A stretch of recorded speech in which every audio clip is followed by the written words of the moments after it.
It must be outraging to you. It is. So when I saw the videos in particular, a range of emotions go through your head. First of all, you're shocked, and then you're angry, and then you're sad. But I guess the emotion that most comes through now is the determination to make sure that we do make change, make sure it is lasting change. What do you think the range of emotions are for that kid in that video? Look, I hate to think about it because, it is a terrible video. It's unacceptable. It's very disturbing. If I was the child, if I was the whānau seeing that, I'd be really, really upset. I'd be angry, and quite rightly so. They would want answers from Oranga Tamariki, and they would want answers from me as the minister as well. That's why I say that I'm determined to drive these changes through. Because we have had 13 Oranga Tamariki workers stood down in the past week related to these events. What for? The initial 2 staff members were stood down because there was inappropriate sexualised behaviour towards young people. Then there were the issues around filming of the fights, and any staff who are involved there have been stood down, and there are investigations happening. And there's been another incident where a young person was hurt, and there's a police investigation going on into that. So I can't really go into any details around that.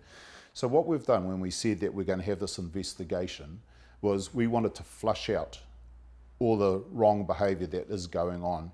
And so we expected that there would be other things to come out. We also knew that we would cop a lot of political flack from it, but it's the right thing to do because the well-being of these young people is the number one priority. My father always said, doing what's right isn't always easy, but it's always right. And it is the right thing to do, despite the fact that we knew by flushing things out, more stuff would come out. Well, this is actually just another review. In 2021, you said there have been 4 reviews in the last little while, 79 recommendations. The time for reviews and sitting around having chats is over. It's time for action. And yet, here we are again.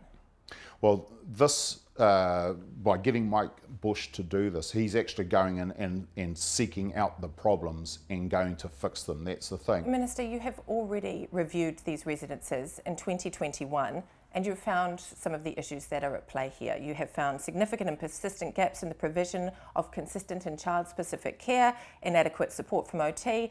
The problems are amplified, according to the report in 2021, on these facilities by an absence of the necessary recruitment, induction and training required to meet the acute and complex needs of children in the residences. This work has already been done. Yeah, and now Mike Bush is driving the change and Tasha Penia is driving the change. And no, they're doing a rapid review, Minister. You've just told me that this is a review that's going to make significant change, but we've already done these reviews. Yeah, so things are changing at the same time. Like, they're not waiting entirely for a report to come out and then saying, well, let's fix it. There are things that are being fixed immediately. Look, I take your point. These organisations, Oranga Tamariki has been reviewed a number of times.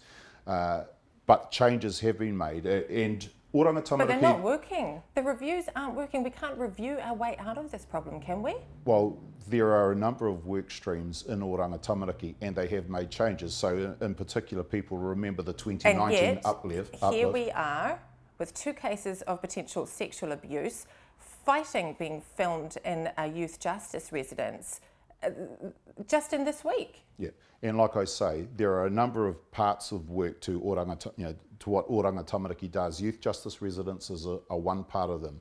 So we've been fixing up a number of other parts, other areas where Oranga Tamariki has been criticised. So there are parts that are working really well and changes are being made. What we see now is that the youth justice residents, the focus and the I guess the laser beam is on them right now. But the laser beam has been there before, Minister. Who is recruiting and vetting these people who are filming kids fighting? Yeah, that's a good question, and so that's something that the review is going to look at, the review and the vetting. So now I don't know how many people have applied, how many people have not got the jobs because they haven't had the right personality traits. So that's something that I really want to look at to make sure that we've got the right person employed there doing the right thing. But this is at the core, Minister, of these facilities and these centres, is the people that you are employing to manage these kids who have acute needs and who have been profoundly let down already. And you're telling me you're not sure about the vetting process? So the vetting process, that's operational. So the employment of staff is something that Oranga Tamariki has to do. Well, they're failing at it, aren't they? And These that's people right. are getting through? And that's why I'm saying that I want to know, like, how many people are getting through that shouldn't. But this problem was found back in 2021 as well. There were workforce issues identified by Wittegardner back then that go to exactly this point. We're employing the wrong people. Yeah. And 2 years later, you're sitting here and telling me that you want to look at it. No, and that's what I'm saying, that there are things that have been identified and Oranga Tamariki hasn't made the changes, and that's now really what we're pushing. I want to know what is being done and how are we making sure that we employ the best people for the job. Well, it doesn't sound like you are, because we've had potential sexual abusers and violent abusers in these places. And like I say, and that's unacceptable. How many staff at these places have qualifications to deal with the extremely complex needs of these kids? Yeah, so many of them are youth workers, and what does that mean? Yeah, well, that is a good question. I mean, like, many of these young people actually have, you know, the trauma, the mental health issues, and all those sorts of things that have led to them committing crimes. And the youth justice facilities aren't mental health facilities, which is a real concern, you know. So the workforce, and it's the same in prisons as well. There isn't the mental health workforce there to really support them with their mental health needs. But I'm asking you, what are youth workers? They're not qualified, are they? Well, they've obviously had some training when they come into Oranga Tamariki. They have 2 weeks training? Yeah, it hasn't been good. It's now gone up to 6 weeks, but even then, you know, if I compare it to corrections workforce, they have about 3 months training, and I would like to see an improvement and an increase in training. There is ongoing professional development, but I think that that needs to be strengthened as well. So look, I'm not hiding the fact that things can be better. They have to be better. Well, things are bad, Minister. I agree that there are gaps in the system that need to be plugged. But these gaps have been identified over and over again. I'm just looking at the 2021 report, and that report identified workforce issues. It said that less than 6% of the workforce, according to this report, are registered social workers. Less than 6%. It is difficult to recruit and to end the training of these people. You know, there aren't people really putting up their hands to come and work in these facilities. It is a difficult environment working with some of our most troubled people. That's why it is important that we have the right people there. But it is very difficult to recruit staff. These gaps in the system and these deficiencies in the workforce is where the behaviour that we have seen this week and at the potential sexual abuse, that is where that behaviour is allowed to happen, isn't it? The conditions inside these facilities are such that that behaviour is allowed to happen because of the gaps in the system. Yeah, and that's what I'm saying. There have been gaps in the system. I'm frustrated. They've been there a long time. Yeah, and I'm frustrated that it is taking time to fill those gaps. But like I say, with Mike Bush, with the employment of other staff, things are starting to pick up the pace. In the past 6 weeks or so? Yeah, in the past little while, because we haven't been happy with the pace of change, so more people have been brought on. Tasha Penny, who you mentioned, said this week that there are issues throughout the residences here in New Zealand. To the depth of them, we are not sure at this stage. Why not? Yeah, well, this is what we're doing, is we're trying to flush out the issues. We're trying to flush out the problems. That's her job. She's been in the job longer than this review. She's been in the job about 6-7 weeks, and she's come in and she is really pushing for us to find out what is happening. She is, you know, driving some significant change, and she was brought in because we were concerned at the slow pace of change. Well, she is Assistant Commissioner of Police. She's seconded over to Oranga Tamariki. Does she have the experience or qualifications in this area? Police seems to me to be rather a different stream of work. She has incredible skills in change management and driving through change. She's led a number of areas of change within the police, and she is... One of them was the tactical response model, Yeah, and which is training police and specialist armed teams. Yeah. So the change management process, the ability to lead a lot of people into driving significant change, she has skills in, and she's just transferring those skills into driving change in Oranga Tamariki. But is a police sort of philosophy the right one for Oranga Tamariki? But Tasha's philosophy of doing right by children is the right philosophy. She is really driving change, and it's as much the attitude and the willpower to make a difference that is as important. But the skills that she's learnt in project management and police are transferable to this context as well. Well, it's just that there seems to be a strong police focus here. We've got Mike Bush, former police commissioner, we've got Tasha Penny, assistant commissioner, and there's another high-level police secondee as well.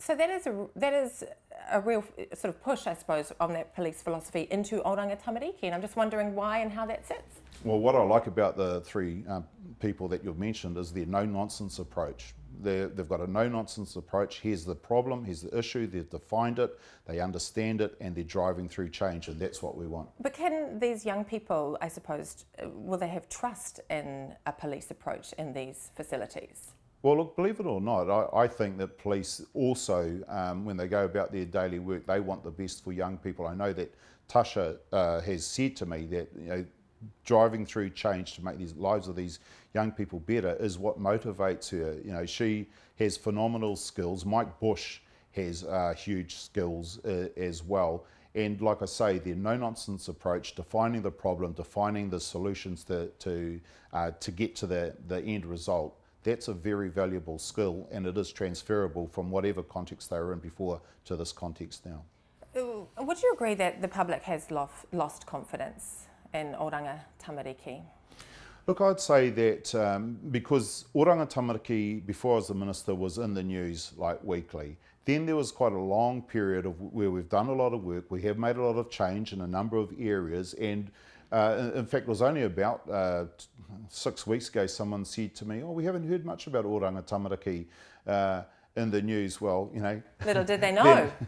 Then it changed. So that didn't mean that there was nothing going on, it just means that we didn't know about it. Yeah, and that's exactly what I'm saying, is that I'm sure that prior to me that things were sort of resolved in a quiet way, because people didn't want the publicity, the criticism, and we're saying, and I'm saying as the minister, no, we are making it known that there are issues and that we want to flush out more issues, because what would be worse is if they continued to happen in secret. And so what we're saying is, let's put it all out there. And we knew that we're inviting a heap of criticism when we open this can of worms, but it is the right thing to do. But you can't claim credit for flushing things out when the conditions within these environments have allowed that behaviour to flourish over many years.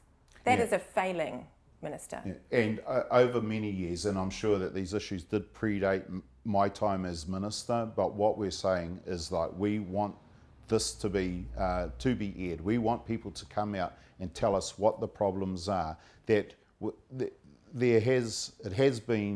OT has been slow to respond and to negate the problems and to resolve the problems, but now we're saying enough is enough. In fact, one of the things that... We've said enough is enough before many times. Well, you've said enough is enough before many times. Yeah, and yet nothing happens. There are a number of staff who have said, we think now things will change. There have been times when they just didn't believe it, that they weren't coming out with stuff, but now they're saying, with the leadership of Chappie Tekani, that they think things will change. Well, the public, it feels to me like the public has lost confidence in Oranga Tamariki over many years, and it feels like they might be on the edge of losing confidence in you too, Minister. Well, like I say, I have a determination to make sure these things... I've been in the job 2.5 years. I have a determination to make things right. You know, there have been problems in the youth justice residences. There have been problems in other parts of Oranga Tamariki that we are getting right. So, you know, it is a big ship to turn around. It's a very complex organisation. There's a lot of moving parts, but there are changes that have happened in many of those things. Now we really have to shine the laser beam on the youth justice residences. Because there is no more profound violation, is there, by the state than failing those who it takes into these facilities, whether it be sexual abuse or violence? It's just totally unacceptable what has happened to those young people. But there also needs to be the outrage about why it is that these young people are there in the first place. The trauma, the abuse they suffered in their lives before coming here. The trouble is we don't want their time in the youth justice residences to add to that trauma and that abuse. But you know, there's been a lot of outrage at the moment, but where are the people out there in the community helping the families that they know are in trouble now? You know, if they could turn some of their outrage about and their criticism about what's happening to the young people in the youth justice facilities into helping the people who are living in the community around them, maybe we can stop, you know, altogether can stop those young people going to the youth justice facilities in the first place. It's really important that we just don't think that youth justice facilities are going to be the answer. The answer is actually in the communities, and there are a lot of people who are criticising now who live in those communities who are doing nothing in the communities to help those young people. But when those kids do end up in those facilities, we can't fail them again. No, you're right. I agree.